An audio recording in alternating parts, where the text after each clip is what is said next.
Today I want to comment on the first reading. It's the beginning of the book of the prophet Jeremiah. And the prophet discovers that he has been called and chosen by the Lord even when he was in the womb of his mother. And guess what?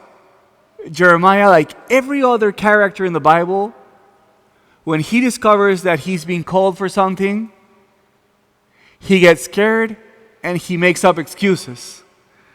Today Jeremiah says, I don't know how to speak. I'm too young. And this happens all the time. Whenever someone gets called, they have some excuse. You remember when Jesus called Peter when they were in the boat after they had done that amazing fishing?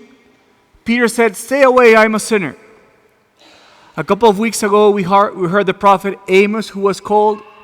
You remember his excuse? He said, "I'm not a prophet and I'm not sons of prophets." You remember when Jonah was called? He was called to go to Nineveh. He went like the other way, the opposite direction. So we see over and over again that fear is a normal reaction when we receive a calling from the Lord. That's absolutely normal. But I want to remind you something that I know you already have heard and you know it to be true.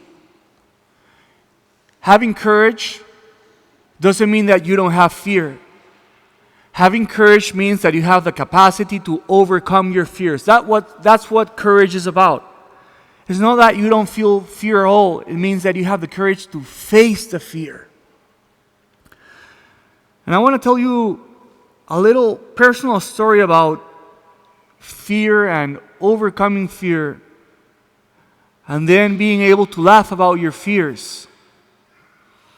I remember that when I came to the States, I was going to be in charge of a small group for a movement. And I was very scared because I said, here in the States, lay people know more theology than in Peru, because a lot of people here have their theology degrees. And in fact, in my group, a couple of the members, they had their theology degrees. And I said, wow, they've studied theology more recently than I have. My theology is a little bit rusty.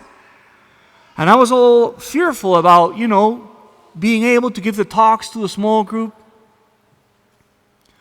And then I said, I just got to face it, right? And then when I started leading the group, I said, I was so silly to be afraid because I've been anointed and the Lord is with me. And even if they have theology degrees, the Lord still wants to speak through me. So today, I want to ask you this question. What is the fear that is paralyzing you in your heart? What is the fear that what are we afraid of right now that we are avoiding, that we don't want to face? Maybe today we're like Jeremiah and we're saying, I don't know how to speak, I'm too young, I don't want to do this.